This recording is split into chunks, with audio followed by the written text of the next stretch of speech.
I always watch The Exorcist on Christmas Eve. That is fantastic. I've never heard of that. Oh my god, I've been doing it for years. Actually, last year my mom watched it with me, and she's like, "Oh, I don't remember all of this," and I'm like, going back to full circle. She was the one that was like, when we're walking through Blockbuster, like, "What's the scariest movie you can watch?" The Exorcist. I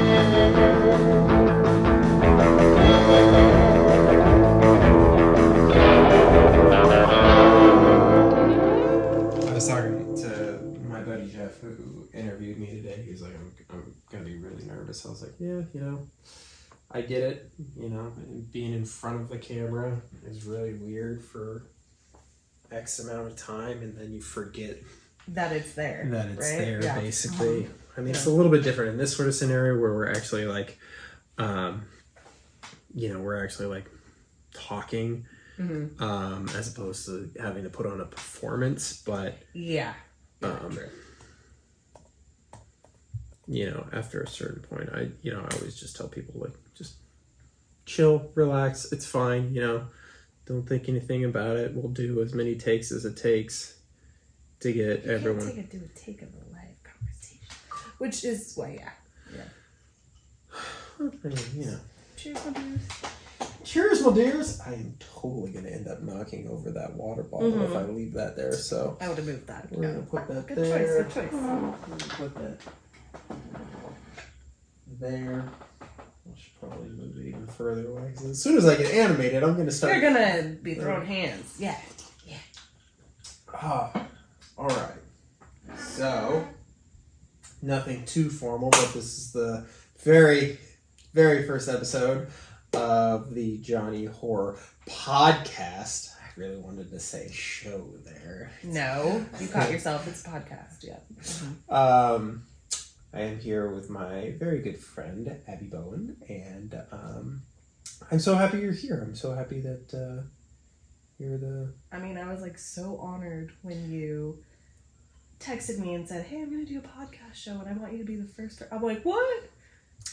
Yeah, I had to reach out to Brian and let him know. I was like, "Hey, listen, buddy, I don't want you to lose your shit, but I'm not going to have you on as the first person." And I was like, "I probably won't even have you on for the second or third person." I was like, "We don't want to, like, I was like, everyone wants to hear, Brian and I talk." And I was like, "You don't want to, do that right out the gate." But I was going back and forth in my brain. I was like, who do I want to talk to about horror movies? Who do I love talking to about horror movies? And I thought of you, and it's like, as many times as I went back and forth with other people, I was like, one way or another I was going to have you on, but I was like, I feel like this is a great platform for two friends to just talk about horror movies, and I couldn't think of a better friend who's as passionate about horror movies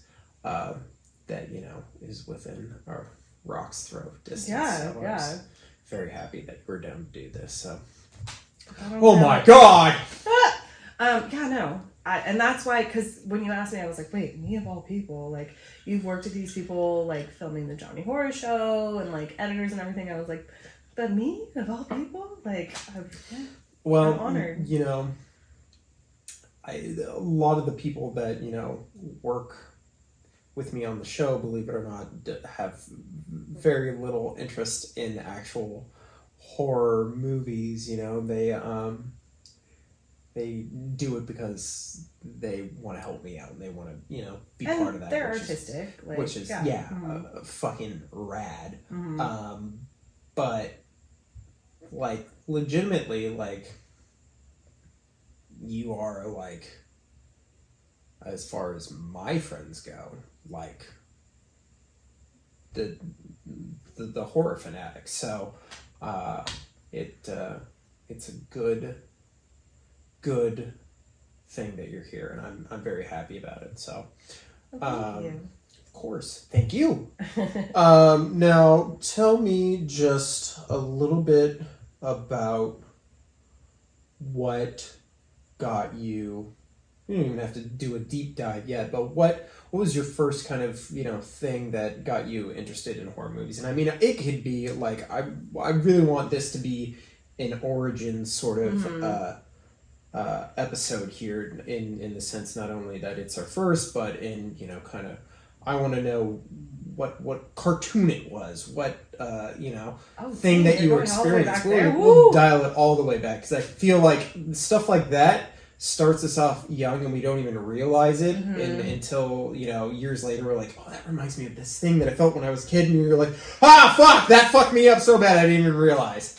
Oh, God. Well, I mean, if you go on there, I could go on forever. But I think really what started with me, it's going to go to Blockbuster. Mm-hmm.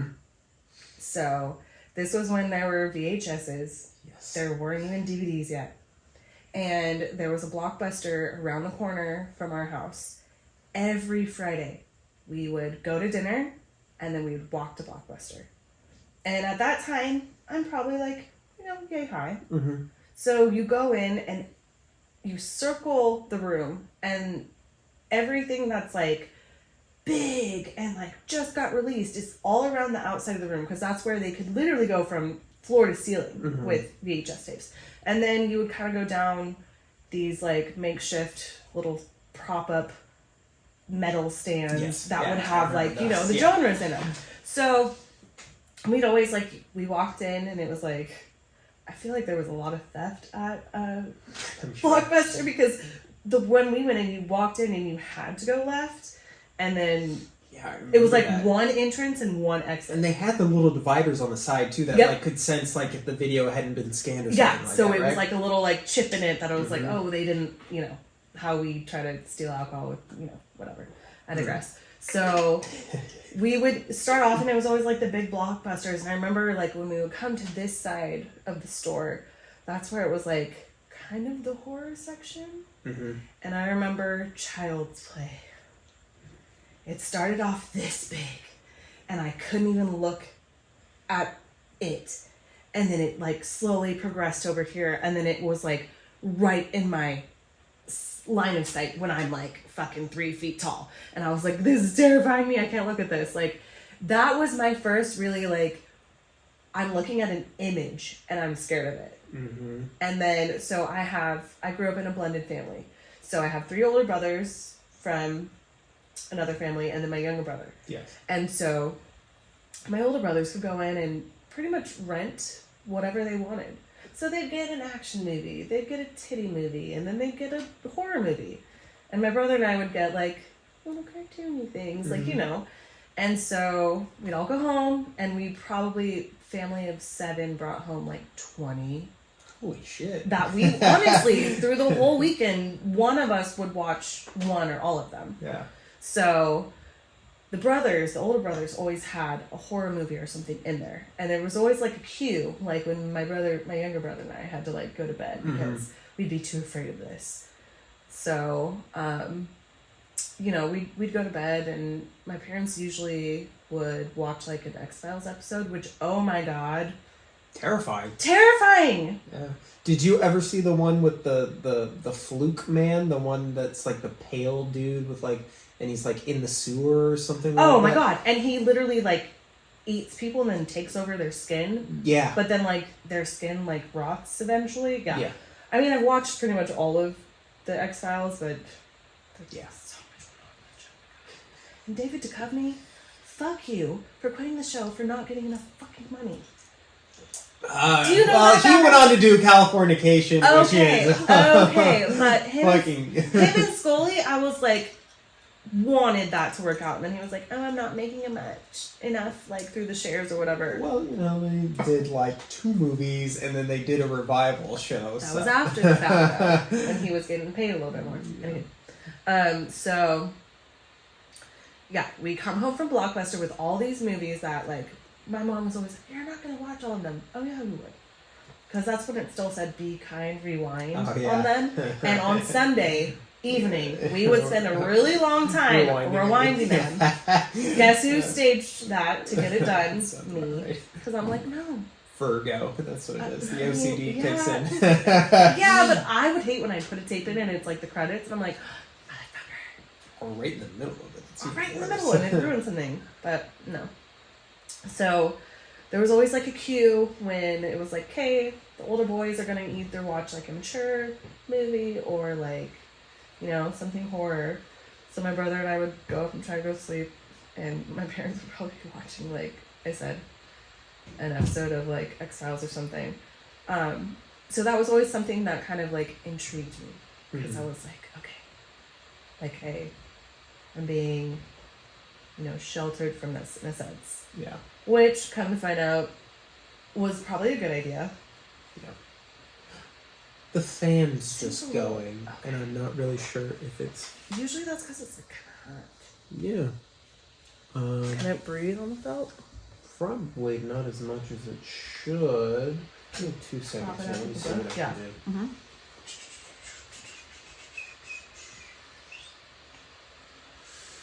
Yeah, let's...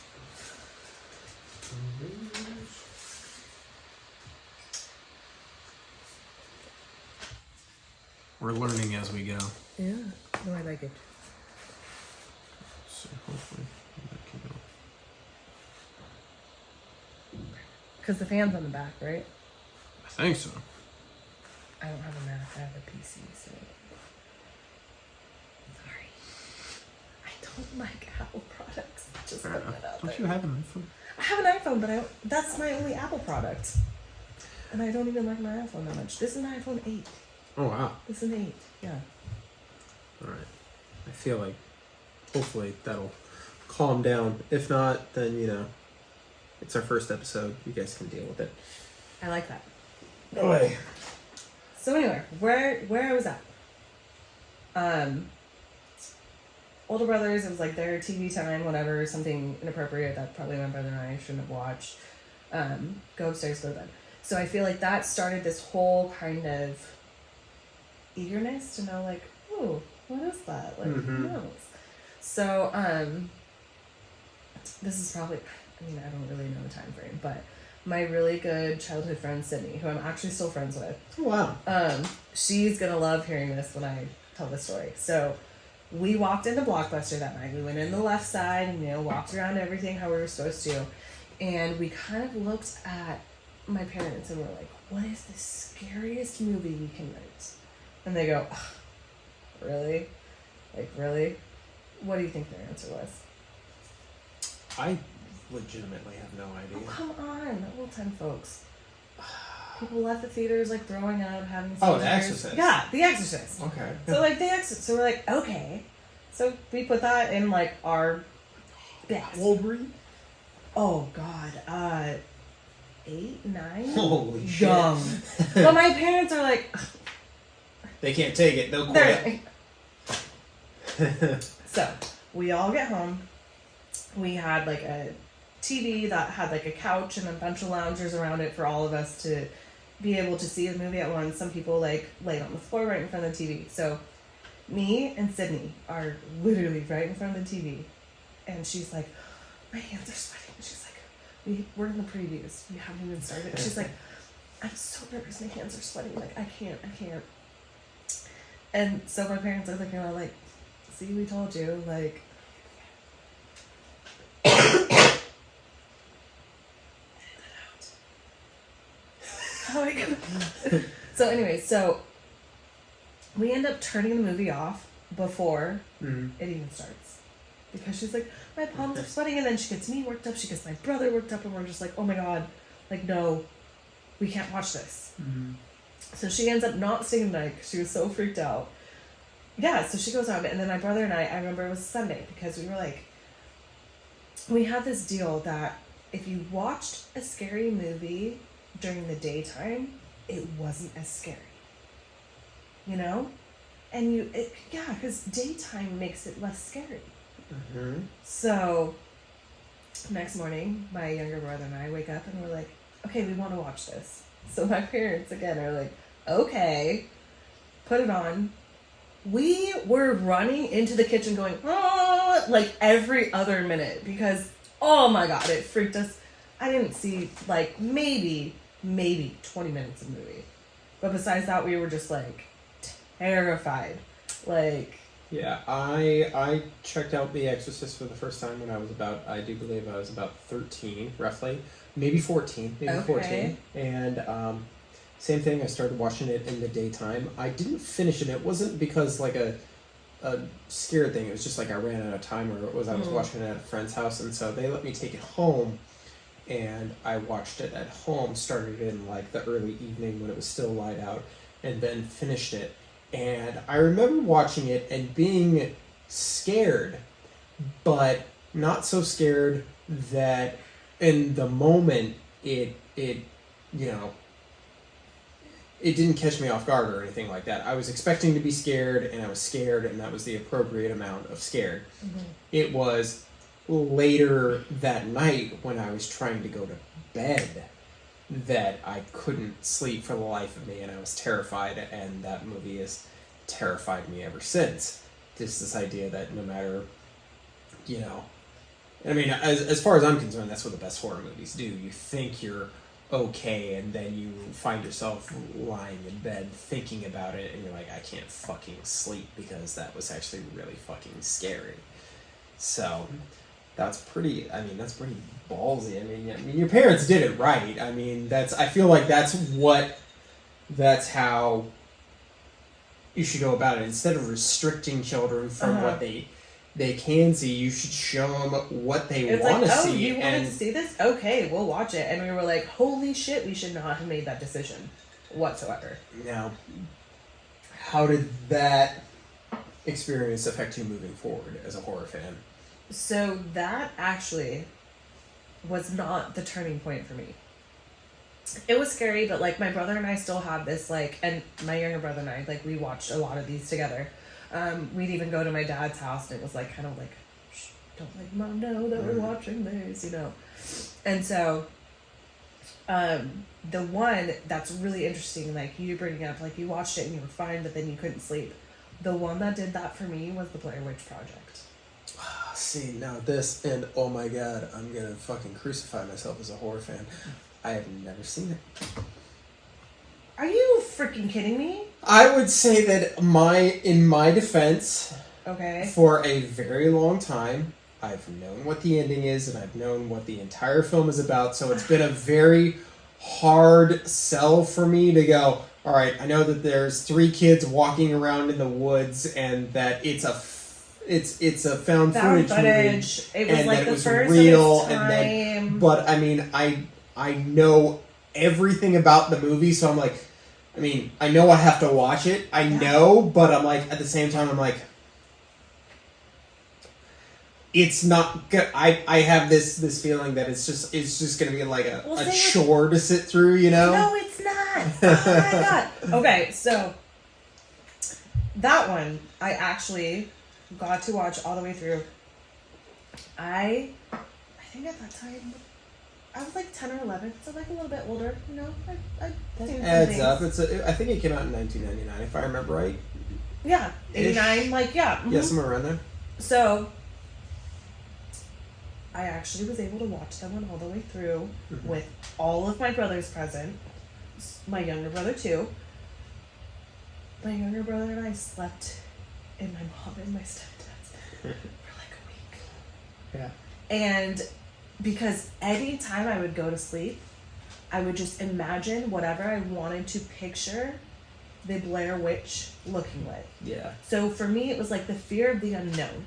Because every other movie I had seen up until then had not been like found footage, yes, but had not been like, you never see who the monster is. Mm-hmm. So for me, it was like, when you see who the monster is, that kind of like dehumanizes them in a way. So you're like, oh, I can put a name to a face. Yeah.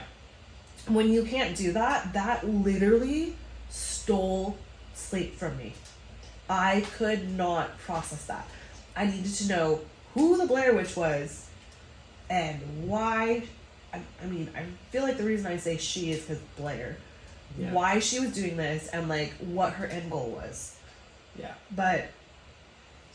Well, to me, when I don't know why, and this has just always been what it is, when I think of what the Blair Witch looks like, again, I mean, I know we never see her or anything like that. It's this thing that's out in the woods. I just always picture some realistic version of what the evil queen looks like at the end of Snow White. You know, something that's a very, you know, gothic, sort of over the top witch, and that's just my want and desire. Something even more grotesque, but something just that witchy, you know, legitimately. But I you know, I agree with you though. It's what makes that shit scary and why it affected an entire generation of people and changed the horror game was because it was about what you didn't see. Yeah. And I mean, obviously we're covering shit that's been talked about over and over and over again, you know, from Jaws to Alien, all of that stuff. It's, you know, the less you see, the better sort of a deal. But I mean, you legitimately do not see anything in the Blair Witch Project at all. It's all left up to your imagination of the viewer. And that is what, like, scared me the most after that. Because my imagination was just like, I need to put, like, a physical being in this story for me. And the weird thing is, you see her as, like, gothic black. I see her as, like, in a white nightgown, super bloody. The complete opposite. Yeah, very much so. Like...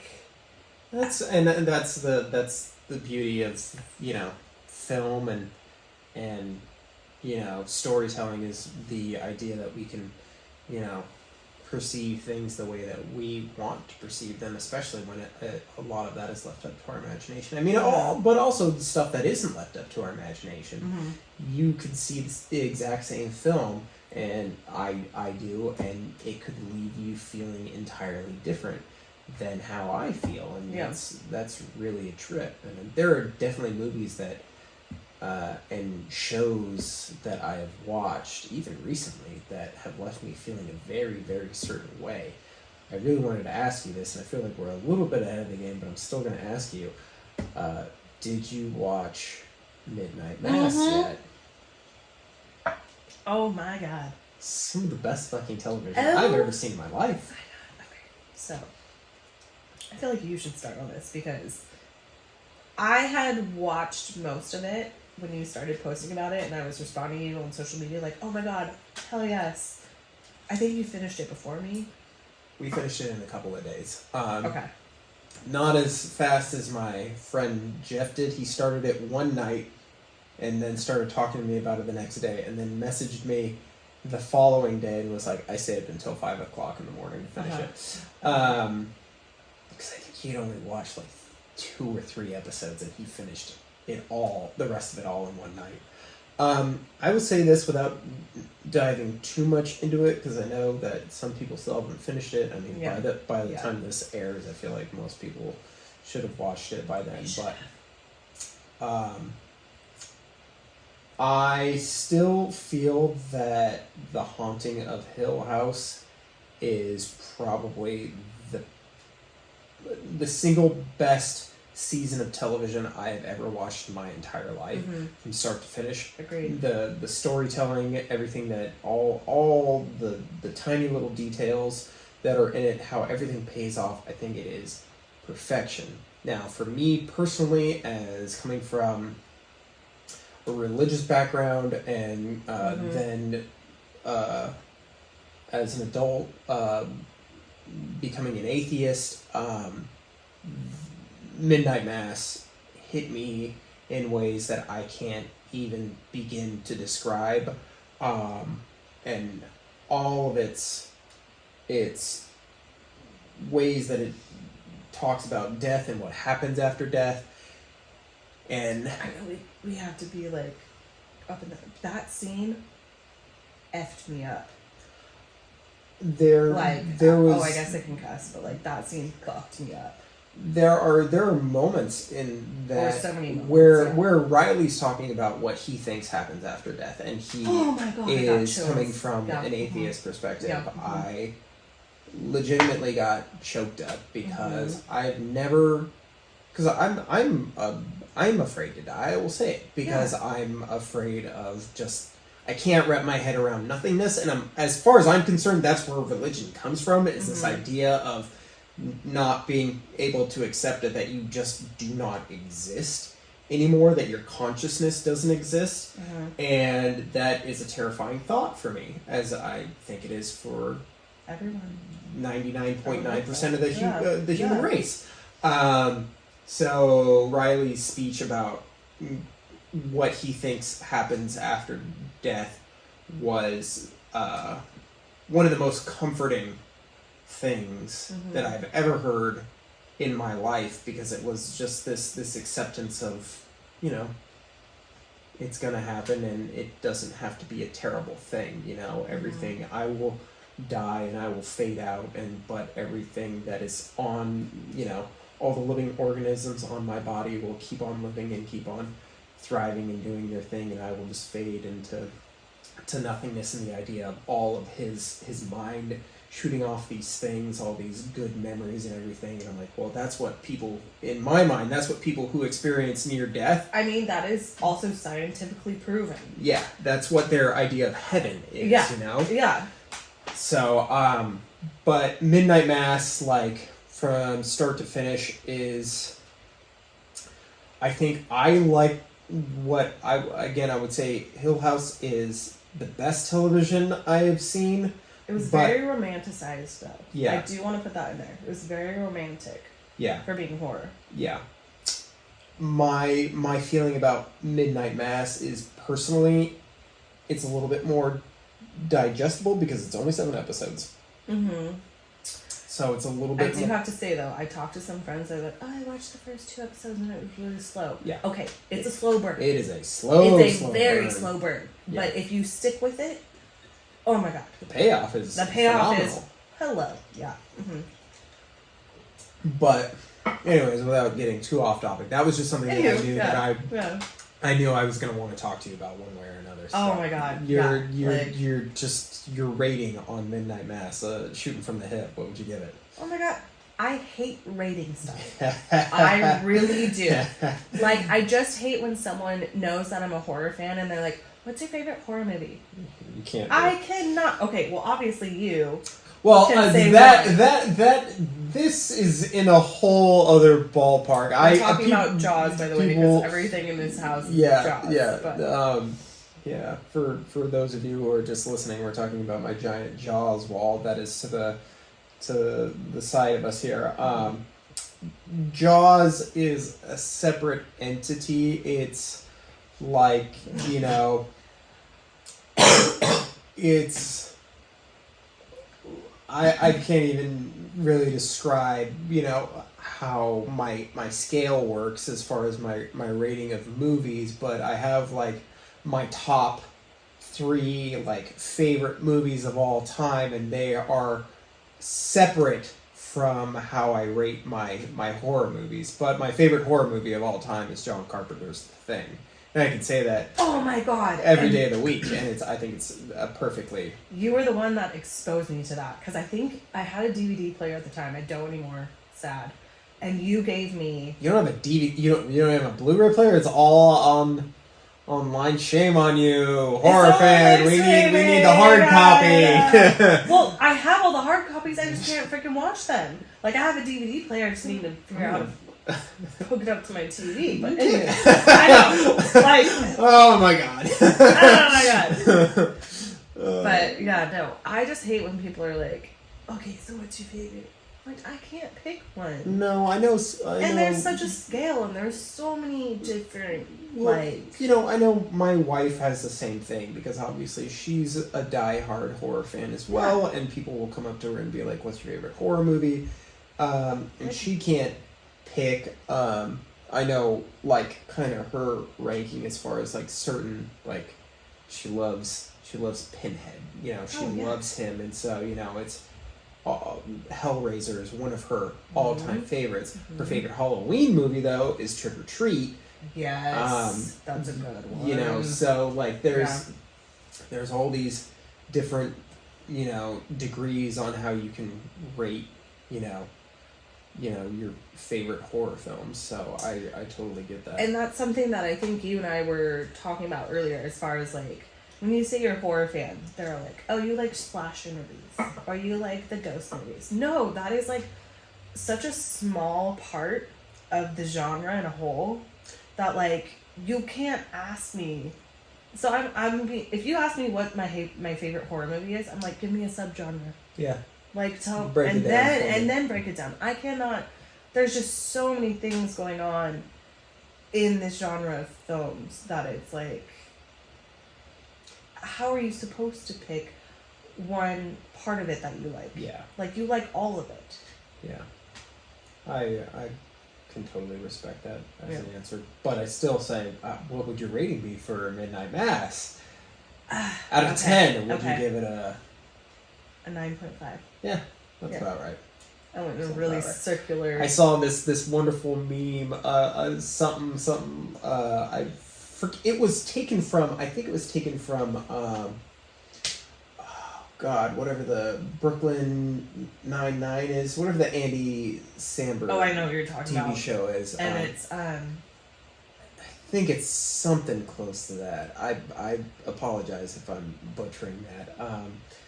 But it's just a meme of him saying, "I'm about to monologue, bitch," or something like that. And it's like, oh my god, any Mike Flanagan characters in Midnight Mass, and I'm just like, so much monologue. There's a lot of monologuing, and you have to understand that from him as like a director and storyteller. Yeah.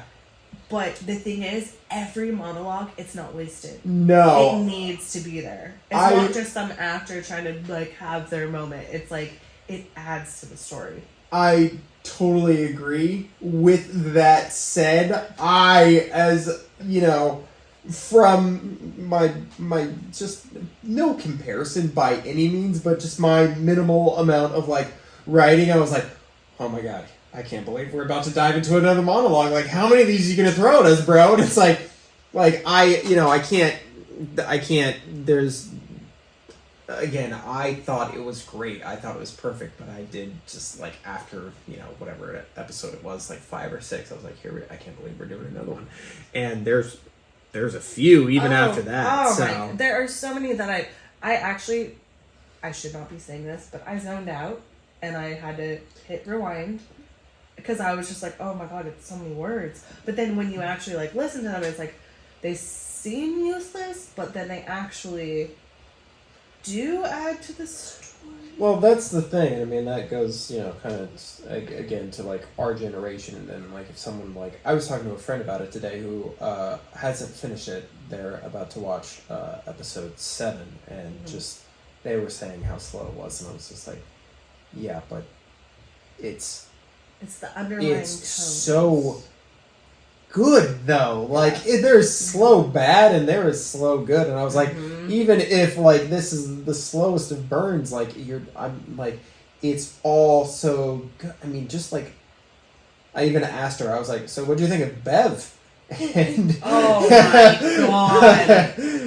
And you're just like, oh, like, that, and her response was, that actress is phenomenal. And I was like, yeah, that was what I thought, because it takes a phenomenal actress to make you hate a person that much. Oh, my God, yes. Because, I mean, don't get me wrong, I know it's all there in the dialogue, but her performance of was it just so... You're just like, oh my god, I just want to... But, not going into anyways. Details, but... I'm horrible with this, but... Pregnant character. Oh, Erin, Kate Siegel, I believe is how you pronounce it. Did you know she's freaking married to Mike Flanagan? Oh, yeah. Okay, that was something I just discovered, and I'm like, no wonder she is such a fucking muse in everything. Yeah. Yeah. Blown away. She, well, I have not seen Hush yet. It's been you on the list. need to. My God. After I finished this and I was reading up about it, and I found that, like, the book that she's written in that movie is actually Midnight Mass.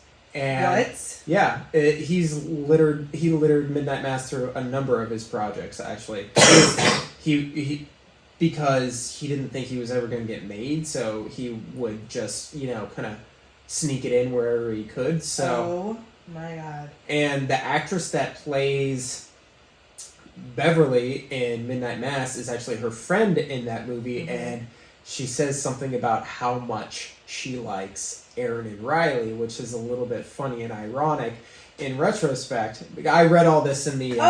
see, I need you to nerd out on this stuff because, like, I'm not able to do that. Like, I just realized she's married to him, and that's why I'm like, well, her in Haunting of Hill House, Hush, all of this, she's just phenomenal. So when I found out that all that was kind of connected, I was like, it was already on my list, but now it kind of like moved very, very high up on my list. But when I watched her Kate Siegel in Hill House, I was just infatuated with her. I was just she is gorgeous. She's gorgeous. I love her character in that, and then so obviously I had to read everything about her and be a total creeper. And I was like, oh, she's married to the director. That's fantastic. That's great. So now, and then I found out that she was in Hush and that all that stuff. She's great, and they are a great team together. And they're fucking fantastic. But I was on the late train with that because when I found that out, I was like, oh my god, no wonder I freaking look at her and adore her, because not only is she amazing, but literally the lens that I'm looking through is her husband. Yeah. Being like, you're amazing, you're freaking beautiful. Yeah. And you kind of like read about his past and everything, and how much he feels like she saved him from a lot of different things. You kind of get, you're like, oh, this is great. So see, horror can be heartwarming. Okay, it's not all like blood and guts and gore. And I mean, I will use that as a segue. I will take it back to our origins. Now, this is how, again, for those of you who do not know my story as far as how I was raised very, very religious, and I wasn't allowed to watch much other than Disney and like Bible Christian cartoons. So they were a little bit of like, old school like Wizard of Oz and stuff like that. Goddamn. Talk about scary. I was gonna say that movie is terrifying. Terrifying. The witch is horrifying in that. But I was legitimately terrified of the Beast at the beginning of Beauty and the Beast. Really? They make him pretty scary in the first like 25 minutes of that movie. And it was something that stuck with me for a long, long time. I mean, that's like, just what a little baby boy that I was and how scared I was of everything. But that is like one of my earlier memories of just like being legitimately petrified as a child. And I mean, I watched Jurassic Park from a young age and just was enamored, never scared, just a little boy in love with dinosaurs, Wait, the T-Rex where they're literally looking at the cup of water with like that terrified me. That part is great filmmaking, and I would be lying if I said there wasn't, like, the way my bed was positioned as a child, like, the bed was, like, right here, and then I had a window that was, like, where my head was to the bed, and I would always wake up in the middle of the night expecting the T-Rex to be there, kind of like how he was outside of outside of the car, and that was, like, a legitimate, like, it was more me scaring myself for the fun of it as opposed to me actually being legitimately afraid. Yes. Okay, yeah. But I remember the first, like, one of the things that, like, fucked me the fuck up as a youngster. And I don't remember how old I was when I saw it. Probably about somewhere between 6 and 8, somewhere in that time period. But my dad showed me the first Indiana Jones movie I saw was, it wasn't Raiders, I saw The Last Crusade. And I had a blast up until the last 15 minutes of the movie where the guy drinks from the wrong chalice and then turns into a skeleton. And just like melts into a skeleton. I got up and started running around my living room screaming bloody murder. And I slept, my brother and I slept in the same bedroom. He was on the top bunk at this time and I was on the bottom bunk. I slept in his bunk for at least a week straight. Because I was so mortified by what I had seen. But also, that was so terrifying. Like, are you kidding me? Like, to this day, when that part comes on, my heart still skips a beat. I'm like, here it goes. It's coming. Because it literally was like wax off a candle. Like, it was so abrupt. Because so, I don't know the order of these, but the one where they go and they have the big feast. And they freaking cut open Temple of Doom. Cut open a snake. Like the little snakes out of it. And then they eat the monkey brain. See, that was like... That didn't scare you? Well, again, there was... The fact that I was even allowed to watch The Last Crusade was like a pretty big deal. But I remember... And I have pages and pages of examples of, like, you know, me looking at doing basically what you did in Blockbuster, just like looking at movies basically because I wasn't allowed to watch them. So I'd go into the video store and I'd sneak away, particularly when I got a little bit older and like my pre-teens, like 11 to 12, I would sneak away to the horror section and just look at boxes. And I remember looking at Nightmare on Elm Street and just being fucked up, man. Just being like, what the fuck is this guy like with his fucking face, man? And he's so creepy. But when I was little, a lot of the times we would go and rent, you know, or check out, I should say, videos from the library because they would have a whole bunch of old videos there that you could essentially, you know, check out for free.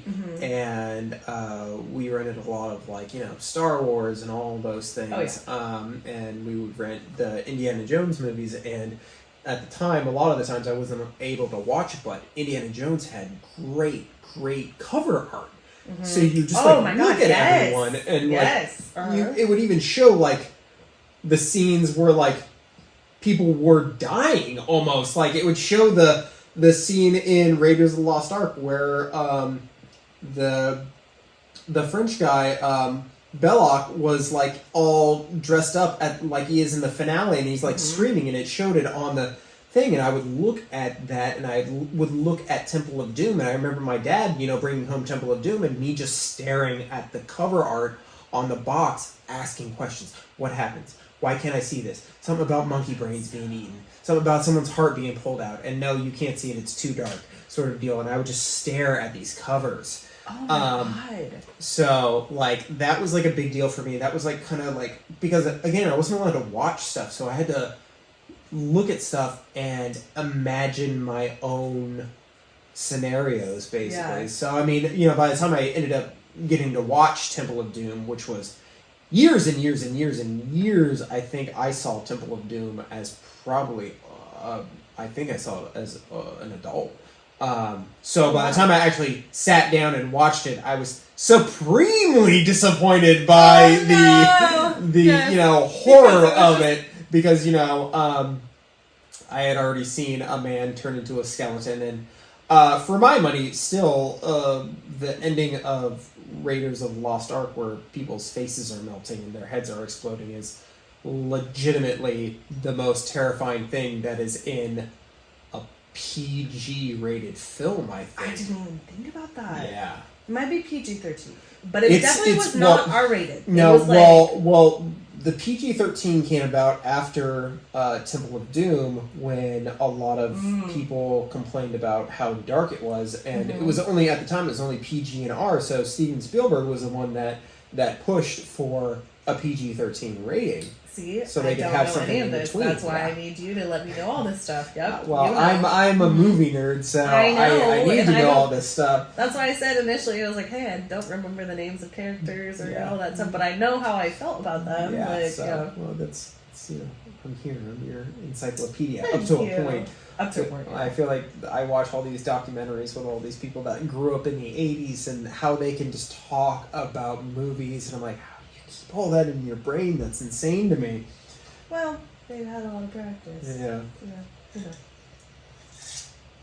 Now, jumping forward a little bit, what was like the fucking moment that it hit that you're like, fucking horror is the goddamn shit and I want to immerse myself in it? Okay, this is gonna sound crazy, Hit me. but I have always been super into this. I mean, and I didn't know I was. It was like something in my character that I was like, oh, you know, I grew up having older brothers, so I was like a tomboy for a while, and then my tomboy led to me being into sports, and then I was like, you know, part of like the jocks and the clique in high school that I was like a prep or something like that.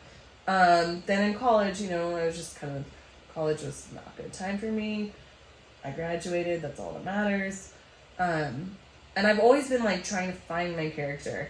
And this is gonna sound really dumb because I know this is like the first episode, but honestly, meeting you and having that experience with you and Celeste, that is in my adult life when I finally was like, this is a part of my character and it's okay that this is a part of my character.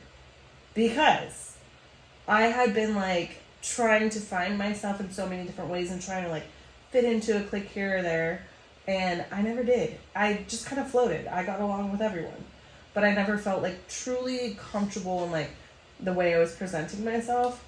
And then you came along as like my new bar manager, and you were like, I love horror. Also, my birthday is the day before yours, and I was like, wow, this is fucking cool. Like, I remember now that I brought you a big bag, just like a plastic bag of all my doubles. Like they were all my doubles because I'm super duper stingy with lending out my horror movies. So I think I brought you because Celeste and I had we had been living together for probably about like only like 3 or 4 months at that point. But she had all these horror movies, and I had all these horror movies, so we combined our collection, so we had a whole bunch of doubles. Yeah. And I remember just bringing them to you, and like everything that you're like, no, I haven't seen that, no, I haven't seen that. I made a list, and then I brought all the doubles that I had, and was like, here, have a field day. I remember that, and that being like actually like a legitimate thing, because I was like, what do you mean you haven't seen that? What do you mean you haven't seen that? Oh my god, you gotta see that. I remember Evil Dead was in there. Evil Dead. Oh my god. And you opened my eyes to that. Evil Dead was like, blew my fucking mind. I was like, holy shit. And I don't like older movies in the sense that like, I see through the CGI. I see through like the ways that they were trying to make things happen with props or whatever. But that movie, I was like, okay, yeah, I'm into this. Like, well, it's like the thing that for that movie with me is it's like it's me and Brian and Tyler. It's us getting together and making like a horror movie out in the woods. So like when I watched what they were able to do in the 1980s, I'm like, how did they pull that off? That's so amazing to me that they made it look that creepy and that cool, and it's just a bunch of guys running around with a fucking video camera in the 1980s. Yeah. Because without a doubt, you know, Brian is my Bruce Campbell in the fact that I just want to make all the terrible things happen to him all the time, and he's Brian and Bruce Campbell are like, they're like, we'll just fuck it, I'll do it, man. And that's like, you know, this will be my shout out to my buddy Brian, but he is without a doubt like the best in that regard because he never says no. I mean, I've had him run down like alleyways like pretty much naked, and he's just like, all right, I'll do it. And I love that.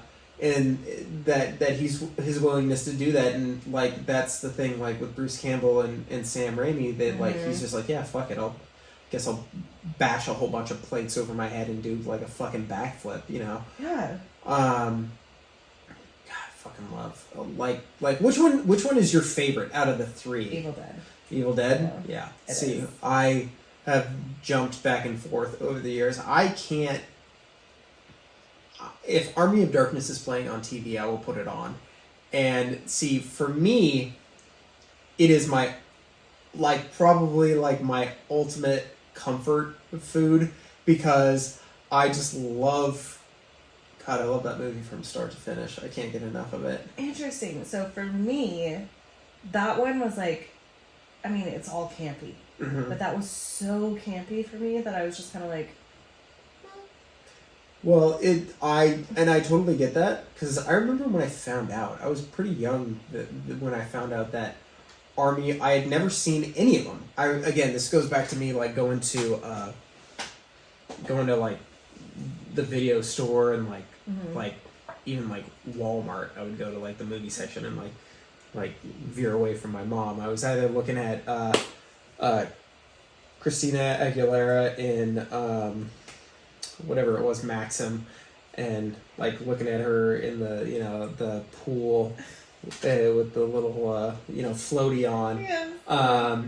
and losing my teenage mind, or I was in the video section looking at horror movies, and I remember Evil Dead being one that I looked at and thinking it was legitimately terrifying, looking at the back of that box, and seeing Cheryl's evil possessed face coming out of the cellar. And when I found out that Army of Darkness, watching Army of Darkness on TV at my buddy's house, and seeing how cheesy it was, that it was the third movie in that franchise, and just being I still never seen Evil Dead. I was just I don't understand how you get from that to that.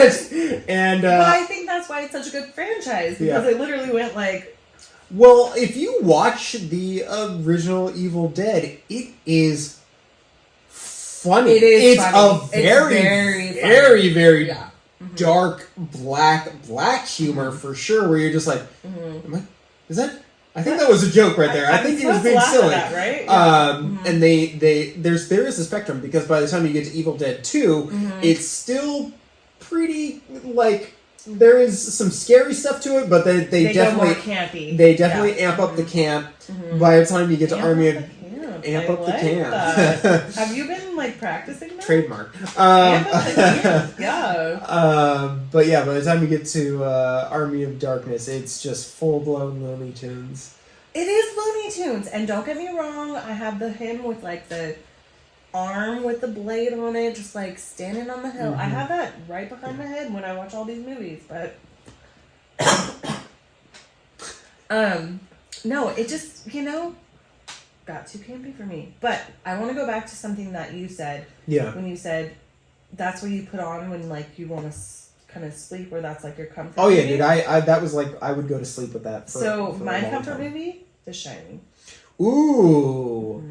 Ooh, great. Now explain that to me, because I love that, and I will say before I let you do your spiel, that The Shining is another movie that if it's playing at the beginning, the middle, or the end, oh my God, put it on. Put it on. Yeah, no matter absolutely. what. Yeah. And I will sit down and watch whatever is remaining. I will sit down and watch it. Yeah. But please tell me how that came about for you. I honestly don't really know how that came about. I know that I think that was actually one of the movies that my parents would put on and we would watch, and I just wasn't at the point to be able to understand the really scary aspect about that. I'm even actually reading the book now and realizing that I missed a lot in the movie compared to the book. Well, obviously, I'm sure that The direct, everything everything with Stephen King and Stanley Kubrick and how they butt heads and So, but there's something I don't know what's so comforting about it. Again, it's a slow burn. Yes. And, but a lot of it, there's no, like, really big, like jump scares or, like, let's stab you with a knife kind of music. It was kind of something that I would put on, and, like, the mellow pace of it for the start was really good. And I would always wake up, like, when they were about to go, like, through the maze kind of thing. But it's, like, I knew that, like, because I have really bad sleep habits, that if I needed to, like, take a nap, I could put that on, and I think the comfort of me already knowing the story, because my other thing is, I'm not going to fall asleep during a movie that I haven't seen before, you know? But I'm like, I've watched it so many times, and I'm like, okay, I know this part. And then I kind of, like, wake up when I want to. I don't know. No, I mean, I get that. That's I have a very, very similar thing, that if I want to kind of go into a relaxation mode, it definitely has to be something that I've seen before, and something that's not going to excite me too much, that I want to stay up and, like Jurassic Park is, like, an example of something that I can't, like, it has been on HBO for the past month and a half, and every time I see it on, I put it on, and I will watch, even if it's a day after. Like, Jurassic Park is a movie that I am legitimately excited to watch every time it is on. So it can't be anything like that, but I agree. Something that just brings you comfort and almost, like, you know, lulls you into this you know, state of, like, it's all okay sort of a deal. But then also the thing for me is, like, you do hit that point where it's like, hey, time to wake up, and you're like, oh, here I am, like, and you were just, you know, soothing me to sleep for a little bit. And now here I am, I took my nap, like, and you're ready to go, and then, you know, with any luck, you're waking up to, you know, Jack, you know, throwing the axe into. Well, before that. Come on, there's a lot that goes on before that. That's very, very true. Here's Jony. So I have a picture of that somewhere. Have you seen Dr. Sleep? Yes. And what did you think? Because that's Mike Flanagan too. Makes so much sense. Because my friend actually came in when he, like, came into the bar, because I was still bartending at that point. And he was like, I went and saw this, and it gave me Twilight vibes. As in the vampire movies. Yes. Ugh. So, having that prefaced already, it kind of did give me Twilight vibes. How? Because, like, the whole, like, sucking the life source out of... I hope everyone at this point has seen this. More or less, like, it doesn't matter. Sucking the life source out of children. It was just too, like... It should have been more, like, raw than just, like, oh, we're going to take this, like, light out of you. No? I mean, I can kind of see where you're getting... And it was the costuming also for me. The costuming for the people who were supposed to be, like... It was just very, like... They definitely have a very, like, bohemian vibe. There we go. Bohemian. You hit that on the mark. Like, bohemian, like, not very... No wicked, no, like, you know... If you looked at them, I wasn't scared of them. Well, I don't think... Well, if it can play devil's advocate for a moment, I mean, again, this is, you know... I know for a fact that Mike Flanagan went and sat down with Stephen King and was like, hey... I know that you have a big issue with the Shining film, but that is what people are familiar with. So, like, as far as, like, a Shining story is concerned, that's what, you know, the bulk of the population is going to be familiar with, is that movie. Do I have your permission to integrate those elements into my story while trying to be as... while trying to honor your novel as best as I possibly can, sort of a deal. And Stephen King, you know, obviously gave him his blessing and everything. I would say that I don't necessarily think... I never went into Dr. Sleep expecting, like, a horror film as much as I expected a psychological, you know, continuation of... To me, it's a character study. To me, it's about Danny trying to cope with everything that happened to him in the first film, and him trying to essentially give purpose to his life, and everything else that happens with Rose the Hat and Abra is inconsequential to his storyline, and basically what he has to do in that film. And again, I think it's a movie about addiction and overcoming addiction, and I think a lot of the stuff that happens with I loved it. I obviously I don't feel like I'm surprising anybody with that. I loved it from start to finish. I thought the production value of the film was great. I do feel that, and I even was excited to watch the director's cut of the film, which I think adds like something like between 15 and 30 minutes onto the already very long I mean, runtime. Yeah, it was long, yeah. And I thoroughly enjoyed it. I feel that it but like when you watch the director's cut, you know what you're signing up for, sort of a deal. I feel like the theatrical cut maybe ran a little bit long in the tooth, definitely a very, very slow burn, but I never looked at it as like these are people that are necessarily, again, they're like a caravan of people that are on the move trying to survive. So if anything, like they're not, I never saw them as like this really big threat so much as they're just trying to do what they can to survive, and they have to find these individuals, and they just happen to cross the wrong individuals. So to me, that's the way I pictured it. But I'm also so anti-Twilight movies that I'm just like, oh my god. Well, like, and I can understand like where my friend was coming in, like saying that, and so I was really annoyed that they like kind of like put that in my brain. Like it's, excuse me.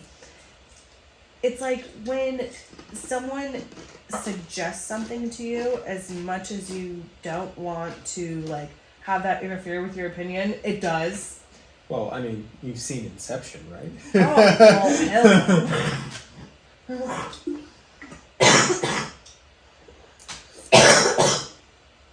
Sorry. Get it together. We gotta get you a lozenge. Oh my god, I know. I've been trying so hard. You're doing good. I tested negative for COVID, just so you guys know. We're all sick in here. We're all gonna die.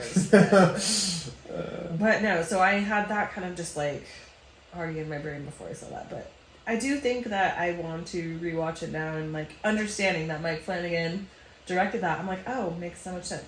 Because he does romanticize horror a lot. I think he does, and I think it's more palatable for a lot of people. Well, I think he's telling very, very human stories with very fantastical elements, you know. I think, his stuff obviously falls into the horror genre, but again, it's not like a fucking, we're not dealing with fucking Freddy Krueger or anything like that, yeah, I would definitely suggest giving it a rewatch, because I think it's a perfect sister film to The Shining. I think it ties in so well. I'm also just have the biggest heart on for Ewan McGregor. Like anything that man does. Oh my god, yes. So fucking fantastic in everything he does. But I would like to just take a quick break, if that's okay with you. We gotta refill our drinks, and I gotta go pee. Same. And we're back. We are back. Where the hell did my drink go? Oi. Not on the fat. It's okay. I don't know. We're all good. So we're all fine here. So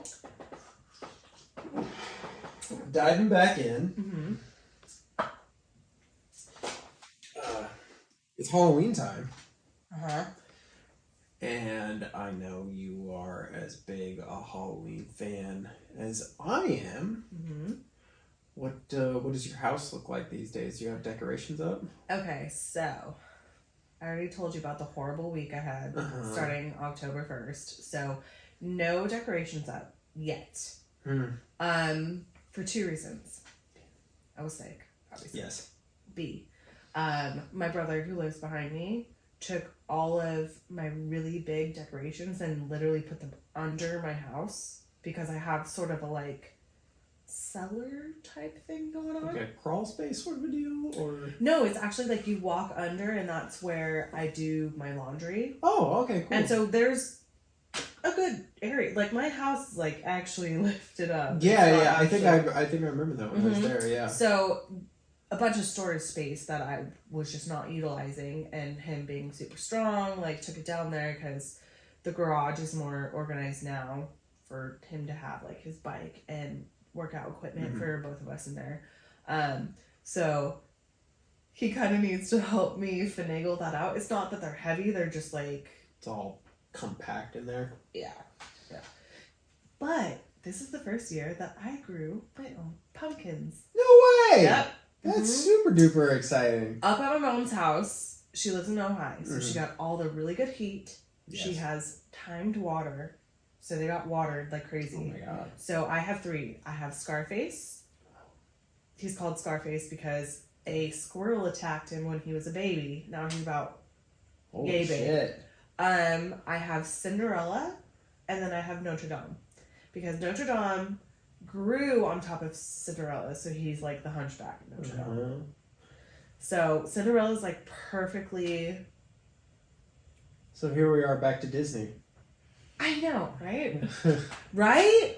Whoa, I didn't even think about that. I know it's Scarface, but I mean, you do have Scar, Cinderella, and they're all kind of variations. Going full circle, yeah. Have you seen The Hunchback of Notre Dame by any chance, the Disney film? Of course. I have not seen it. It's kind of on my list of things to watch because I hear it is insanely adult for a Disney film. You know what? I have not watched it as an adult, but I can kind of sense that. Well, everything with the priest, or I don't remember his name, if it's Frollo or something like that. You would know better than me. Something along those lines, but where he's like obsessing over the gypsy girl, and he's like having like all this like, and he's like does this whole song about like how he wants her to just be killed so he doesn't have to deal with like his lust and everything. And like I've watched videos on all this, I'm like, this isn't a kids film, but like you know that like there's a bunch of shit hidden like that in like Disney films. Yeah, well, like I mean, this doesn't seem like it's hidden that much, and I'm like, well, that's all like again anything religious, you know, or like the religious people, because this is like my big thing with like the Conjuring films. Like I love the Conjuring films. I love Ed and Lorraine. I think they're such an adorable couple, and I think Patrick Wilson and Vera Farmiga do such a phenomenal job. But I cannot stand that the Catholic Church is always in the right in those movies. With any possession film, I'm like, you realize that the demons aren't the ones that are, you know, molesting children and sort of a deal, right? Like that is my big thing with like any of those religious and possession films. I can't fucking stand it. So anytime we like, and I mean, this is a great, you know, beat back to Midnight Mass where you're just like, fuck religion, man. It just makes the worst out of people so much of the time, you know? It does. And I also do think that's like up for opinion as well. Oh yeah. Because I don't call myself an atheist, but I'm not religious. You're agnostic, right? You don't... Yeah, like I'm kind of like, I don't want to say I'm spiritual. Like everyone tries to like put a definition on it. Yeah. And like, I don't want to define myself as anything like that I don't fully understand. I just...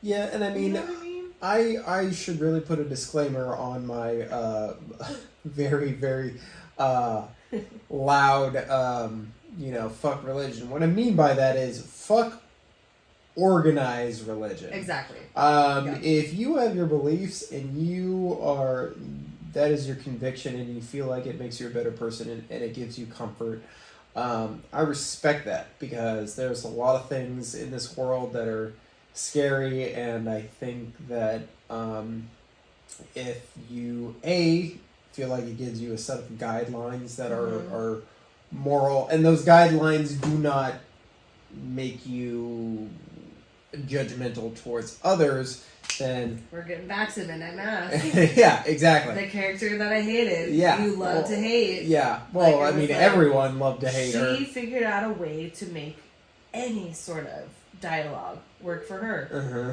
And I'm like, well, there's and without delving too much into my personal life, I've seen that from a parental standpoint, how that can function, and that might tell you why I'm a little bit anti-religion, is just how you can see how people use that sort of thing to make themselves seem righteous, as opposed to others, which is really kind of again that will take me back to the Catholic Church, which is telling people that they can't be gay and stuff like that. Meanwhile, they're using their power to inflict harm upon others, and that's the sort of thing that we'll be right back to Hunchback of Notre Dame, where you see that and you're just like, God, just power corrupts, and absolute power corrupts absolutely. So but we did veer off a little bit from we Halloween really did. topic, entertainingly.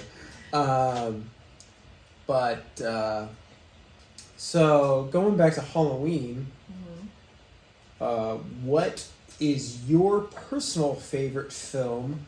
Now, if your personal favorite film in the Halloween franchise is the original Halloween, I don't want to talk about it, because I feel like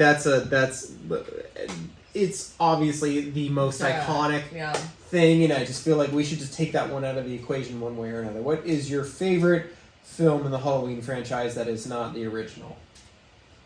Oh man, that's hard, because it's gone so many different ways. Well, yeah. Like, did you H2O? Like... Did you see the thing I posted on my story that I stole from someone? And I've been wanting to do this for years. I could just never get my brain to do it correctly, and someone made that post about what's your favorite timeline, basically. I don't think I delved into that enough to know. You haven't seen them all then, huh? I've seen them all, but not in recent... Not enough to be able to be I watched this one when I it came can tell out, you this much: Halloween Resurrection can go fuck itself. The one with the video recording. I'll agree with you on that one, because I was just like, why is this even Well, it's the one where they kill Laurie Strode, and you just don't. You don't do that. No, you don't. You don't kill Jamie Lee Curtis. I'm sorry. She's just not someone who dies. I think the Rob Zombie version. I love you for saying that. Okay! I thought I was going to get crucified. No, I mean, I'm sure somebody else will, but it just kind of put that new flair into a... I read this editorial about Rob Zombie's Halloween 2 yesterday, actually, and it had a lot of good stuff to say. I'll send it to you.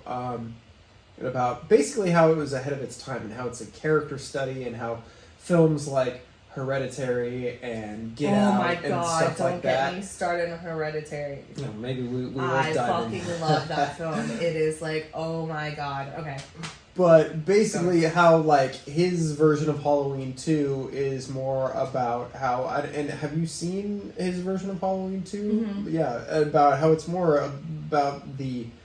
And this jumps back to like Dr. Sleep, the effects that the first film had on the protagonist, you know, and how they deal with that, and it's very, very interesting. My ritual for probably the past, I would say, 5 or 6 years on Devil's Night, you know, the night before Halloween, is we carve pumpkins and we do a double feature where we watch Rob Zombie's Halloween 1 and his Halloween 2.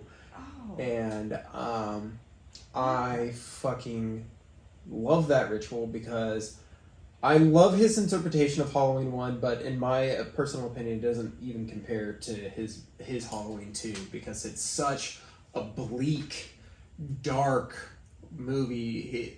Michael in it is about as scary as Michael's ever been because he's just this fucking brute force with this mask like ripped in half, and he's like this I'm still getting bitches. hobo who's just been like living in the wilderness, and I just fucking love it. So I mean, I love that you gave that answer. What did you think about Halloween 3?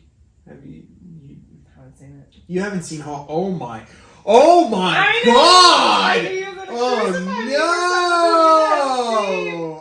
my god! See, the thing with that is that depending on what day you ask me, I might say it's the best Halloween film in the whole franchise. Okay, what day? Monday, Tuesday. What day? I don't know. Today I might not say it, but it. I know a lot of people. I did this post, and I think you voted on it. I voted as well as I could. Yeah, a lot of them were ones that like people I know like. I was just disappointed that there wasn't more of a competition between a lot of films. Oh my god, it was so like either this way or that way. Yeah, I think the only one that was close was Friday the 13th, Part 1 and Part 2. That was the only one that was close. Everything else was miles and miles apart. Yeah. And I mean, I can't fault people. Like, most people haven't seen Psycho 2, and I've only seen it once, but I've been watching a lot of stuff where people are like, Psycho 2 might be one of the best sequels ever made when it comes to a horror film, and I'm like, all right, and now I gotta watch it, or rewatch it, I should say. How can you? Ooh, cut you there. Rewatch it? Really? I've seen Psycho 2. Okay. It's been a long time, but see, you're right. That's wrong. But Halloween 3 is the only one that doesn't feature Michael Myers, and it's where they tried to go off and do an anthology series, which was the original plan for it, which was, you know, you have this story about this one thing, and then the next Halloween you tell this story about another one. And because the fans have been so dialed into Halloween equals Michael Myers that they rejected. Well, you say that, but when you look at it from the standpoint of what they were trying to do, it's, in my opinion, it's better. Don't get me wrong. I love Michael Myers. I love the Halloween franchise. Right. It's my favorite horror franchise ever. Okay. But the idea of an anthology series that just tells different Halloween horror stories every year or every 2 years, and it's all under the same branch, or all under the same umbrella, and all takes place in like the same universe. That sounds fucking dope. Yeah. And Halloween 3 is so fucking creative and so off the wall, like crazy in ways that you just aren't expecting, that it's just so much fun. And it's like one of the movies that I save for last when I'm it's probably I save Halloween 3, the Rocky Horror Picture Show, and Rob Zombie's Halloweens. Those are like the last couple of movies that I watch leading up to Halloween. So yeah, I love that you throw a Rocky Horror Picture Show in there. It's a Halloween movie that is not a Halloween movie for me. Like, I can't watch it any other time of the year because it's like, what? it's like such like I'm like they don't say it takes place on Halloween night, but they're having a party, and I'm pretty sure it takes place on Halloween night. Totally. But so what's your like ultimate like not necessarily the franchise, but what's your ultimate like Halloween movie then? Oh my god, I don't have one. I'll tell you what I watch on Christmas Eve. The Exorcist. Explain. I always watch The Exorcist on Christmas Eve. That is fantastic. I've never heard of that before. Oh my god, I've been doing it for years. Actually, last year my mom watched it with me, and she's like, "Oh, I don't remember all of this," and I'm like, going back to full circle. She was the one that was like, when we're walking through Blockbuster, like, what's the scariest movie you can watch? The Exorcist. Like, God, it's my Christmas Eve tradition to watch The Exorcist. How did that start? It started in college when, honestly, I think I was sick, so I couldn't go out and I couldn't do anything, and I just felt like watching a horror movie. And I think the first thing that came up was The Exorcist, and I was like, okay, this is what we're watching. And ever since then, every Christmas Eve. That's fantastic. Yeah, so I don't have one on like a Halloween movie because I'm usually working. Yeah, you're like my wife in that regard, where you don't make the time to do it. See, for me, it's like there's no question. Like, I will work fucking all the rest of the year. I will work through 4th of July. I'll work through fucking St. Patrick's Day, Mother's Day, Father's Day. I'll work through them all. But I'm getting Halloween, Thanksgiving, and Christmas, and like, I mean, most of those days, Thanksgiving and Christmas, traditionally you're not open at a restaurant. Most restaurants, anyways. Yeah. But trying to get like the day after off or something like that. It's something I always make time for, because I'm like, I want to be able to enjoy the holiday to its fullest, which means I don't have to worry about going into work the next day. Okay, but here you throw amazing parties. So and you decorate your house yes, awesome.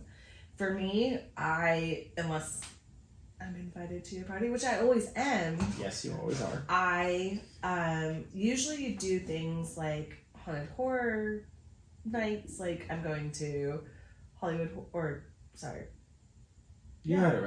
Nights tomorrow. Sorry. Halloween Horror Nights. We have a lot of tequila. Anyway, so going there tomorrow night, my brother and his girlfriend are taking me to Hauntoween or something like that in LA. So I go and do like all of these big celebrating those, because mostly if I try to get the night off, no one's doing anything fun. Mm-hmm. And if I work at the restaurant, no one's dressing up. So it's just like I kind of celebrate from like September 2nd, which is my birthday, aka September 1st, your birthday, all the way through. Yeah. So I don't want to put too much pressure on the night of. And I get that. I mean, like this year, I promised myself that, regardless of what I felt in the moment, that I wouldn't throw a party, because I'm just over throwing parties. It's a lot of work with, so much work. With it's like every other year is good. Mm-hmm. And so, which means that this year would probably be like pretty rock solid. Last year, like, I got some people, but it wasn't like there. It was, but it was like a short, like people were like cut out at like midnight sort of a deal, and no one got to that point where we're like, fucking, like, we want to rage, The year before was a fucking party. And that's what always gets you to want to do it the next year. And then I'm just like, this last year I was like, don't get me wrong, it was fun, but it was like an old person's Halloween party where everyone quit like at or before midnight, and it was like, well, the time.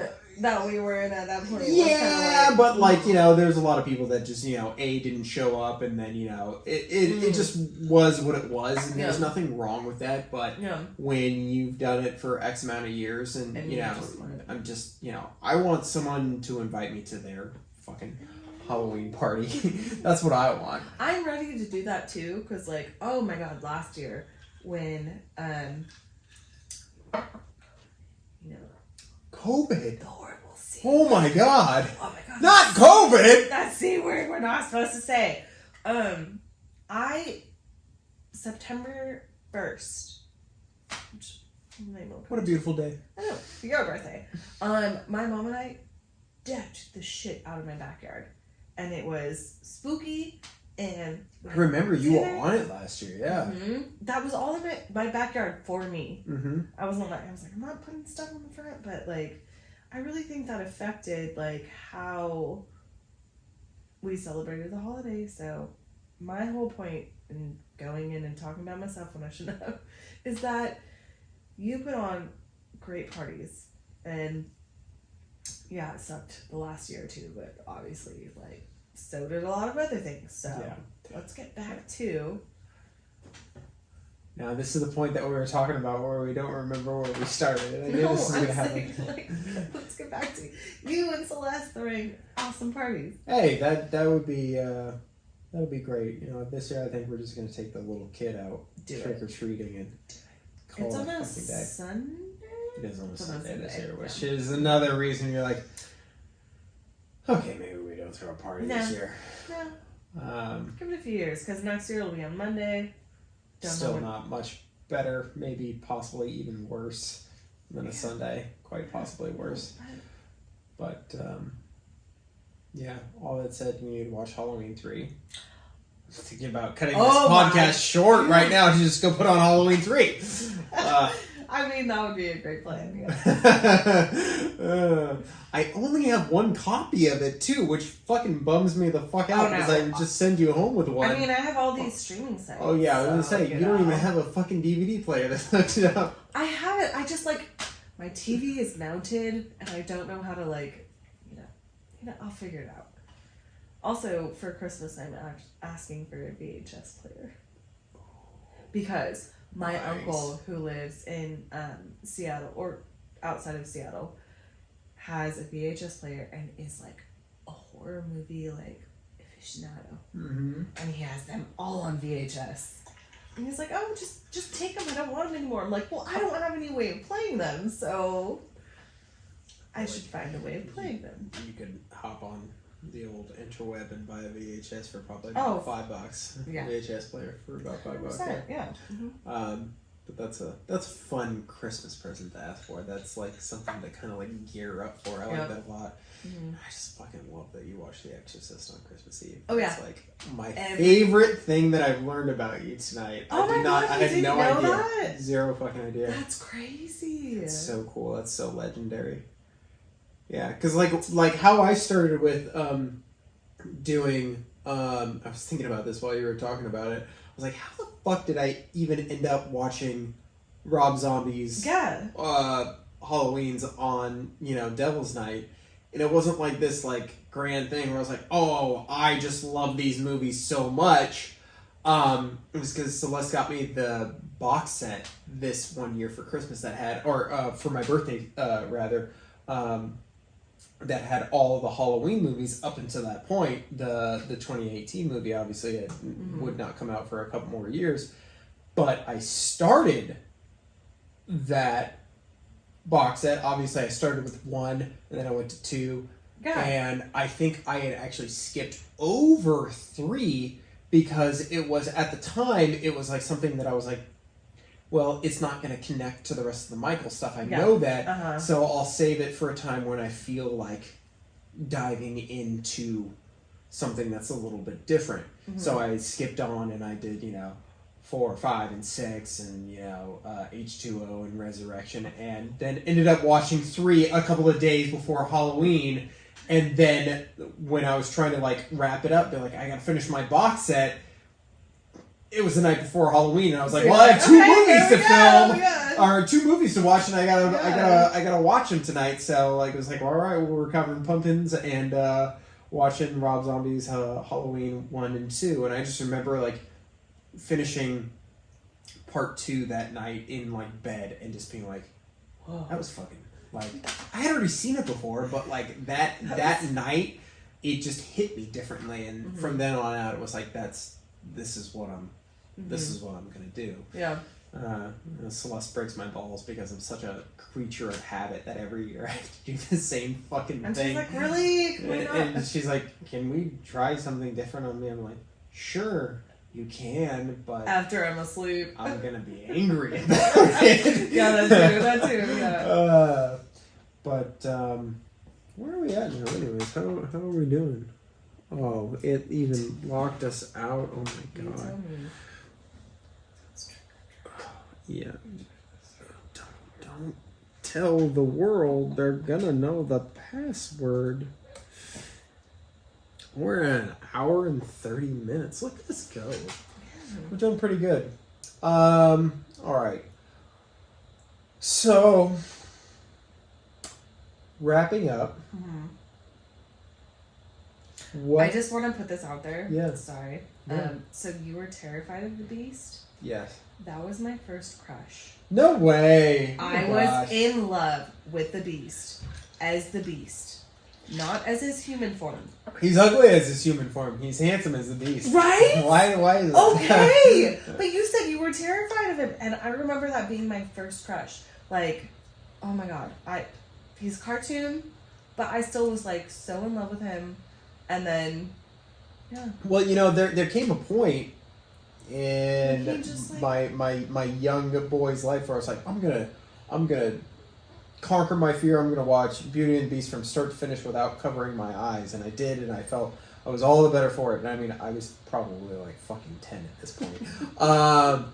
And so a couple of years later, when like it's my friend's birthday party, and she had a birthday in October, and she's like, I want to get a couple of scary movies to watch. What should I get? And me just being like, oh, I'm going to conquer my fear.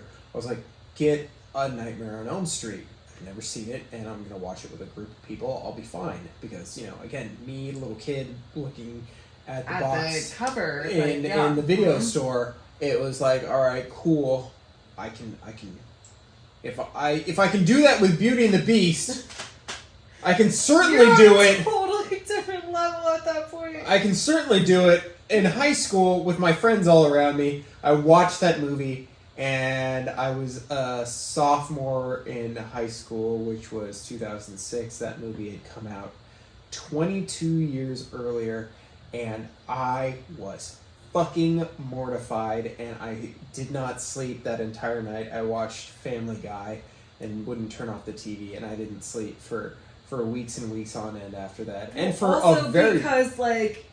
He literally tells you don't sleep because and destroy you in your dreams. And he was just like in that first Nightmare film. I don't care who you are, Freddy Krueger is fucking scary in that first Nightmare.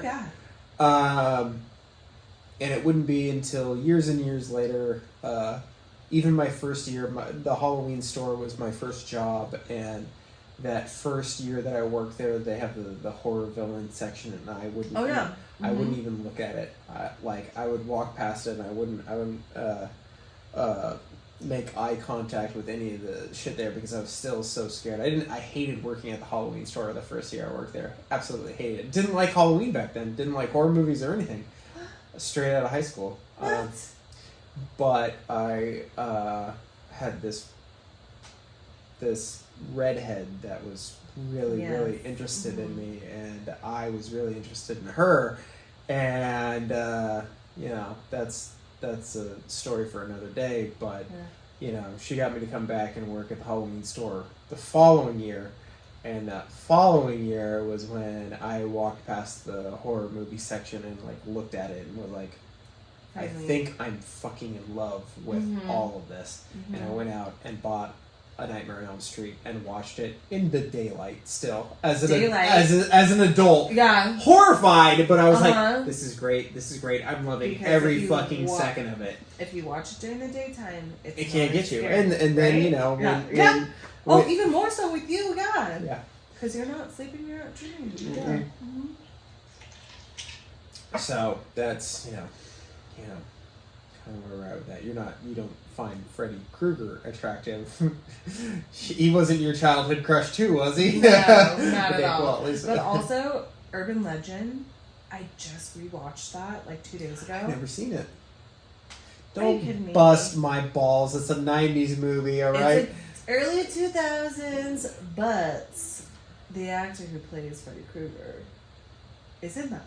Of course he is. Of course he is, yeah. Yeah. Well, I have like, for me, that time period of horror movies is a little rough because, as far as I'm concerned, Scream 1 and 2 are the beginning and end of, like, what is, like, really good, like, horror movies in that time. And I know I'm gonna fucking, people are gonna bust my balls about this, but, like, there's some stuff littered in there. I mean, I know the Blair Witch Project is in there, but, like, for me, after Scream 2, there's not really a lot of good stuff until you get to the Texas Chainsaw Massacre remake in 2003, and then with that remake, it sets off a chain of remakes, but those remakes end up, you know, inspiring a lot of other good horror films and stuff like that, so. Okay, I do see where you're coming from. But this is where, oh my god, this conversation is going to go too long, because I think your 70s, you really like 70s. 70s are the best. Celeste likes 80s. Yes. I like 90s, early 2000s. So, what else besides, what else in 90s and early 2000s is good for you? I mean, there's a lot of, like, the whodunit, like you said, like the Scream, the Urban Legend. I Know What You Did Last Summer. I Know What You Did Last Summer, like, all of that stuff. It's just, like... Well, all the ones, like, I mean, Scream fucking, you know, wrote the book on this, but all of the ones where it just has all the teenagers on the cover looking sexy as fuck. Right? And that's the ones that I was like, oh, yeah, I want to watch those. Like, The Faculty. Oh, The Faculty is so fucking good. It's just a knockoff of The Thing. That's all it is. It is. Okay, but you know what's not? That, like, blew my mind. All the Boys Love Mandy Lane. That's the one with the gal that accused Johnny Depp of wife beating, right? Yeah. Well, have you seen it? I have not. Bro. Sorry, I don't use that word. Bruh. It blew my mind because I went into it thinking like, because I remember when it came out. I do remember, and I remember even being something that I wanted to watch, and I don't remember why. Oh my god, the ending of it, I was like, not expecting that. Did you ever watch? Would You Rather? Mm-hmm. Yeah. Yeah. See, that one was one that I liked that movie 99.9%. I did not like the ending. I did not like the very, very ending where her brother dies anyway. To me, I'm like, that's a dick move. That's them trying to, like, emulate Saw and shit like that. I like... Exactly! God, don't like... Like, I was like, she earned it. She earned her fucking victory. She didn't do anything wrong. All she ever tried to do was try and take care of her brother. Yeah, so that, to me, she shouldn't be punished for that, and I thought that was a dick move. But everything up to that film, I love how it all plays out and everything. But, Another really good one that I watched today, I did not think I was going to like. It's a Netflix original. No One Can Leave Alive. That one just came out, right? That one came out probably today, like, or like last week or so. Yeah. Okay. Yeah. I've heard some mixed things about that. Okay, so CGI, I'm like, jump scares, storyline that you can predict, but oh my god, the last 20 minutes, I was like, holy fucking shit! It was so messed up for me to be like, okay. fucking liked that. Like, Yeah, it's, with you putting that out there, that definitely sounds like it's worth a watch then. mm-hmm. Good. Check that out. It's, you know, kind of like the cliche in a lot of senses, and then at the end I was like, okay, I just watched that and that kind of fucked me up enough to make me feel like I liked that. That's the best. Right? You're gonna have a movie that's like okay, and then the ending like sells it. Mm-hmm. So it's the worst when it's the other way around, where you're like, oh, this is good, and then you watch the ending and you're like, well, fuck. Yep. They fucked it up. That fucking sucked. Yeah. So, before we wrap this up, Yes, we should wrap it up. What is I really can only think of like one big horror movie coming out and in the next foreseeable future, and that's Halloween Kills. How do you feel about that? I'm a little apprehensive because I've only seen bare minimum of the trailer, so don't spoil anything for me. oh no, I've seen bare minimum too, and I know the one that's like come out, and people are gonna probably crucify me for this, but the chick, she's like a blonde chick. Can't remember her name, but where she's like, come get your mask or something like that. Yes. I'm sorry, but that actress just annoys me. I just watched The Village 2 nights ago, M. Night Shyamalan, and she was one of the characters in that, and I was like doing something artistic, and then I looked up because I was like, I recognize her voice, and I'm just like, ugh. So the fact that she's in it, I'm a little like, this sucks. But aside from that, I've watched the preview, and I think it's gonna be pretty good. I hope so. I'm excited. Like, the thing that almost made me more excited is that like the reviews for it are not insanely positive, and that like almost makes me more excited going into a Halloween movie, because I'm like, that means they actually did something cool with it. They actually, and not just like the same story, like, cookie cutter. They kind of push the boundaries, and I hear that the violence in it is fucking insane. So that's what we're here for. I am fucking looking forward to that. All kinds. Yeah. Well, I thank you so much, my friend. This was a lot of fun. I thank you, my friend, for inviting me. Absolutely. It's been so much fun. We will definitely do it again. Yeah. Next time I'll have makeup on. Sorry, guys. I will also have makeup on next time. Oh my gosh, I'm gonna have to fucking keep up with that. This is gonna be like fucking 10 episodes later. Be like, you remember you said you were gonna put makeup on? Mm-hmm. Well, you did. Yeah. Cheers, my dears. Cheers to our horror fans. This has been awesome. Happy Halloween. Happy Halloween. Well done, my gal. That was fun. That was a lot of fun. You did good.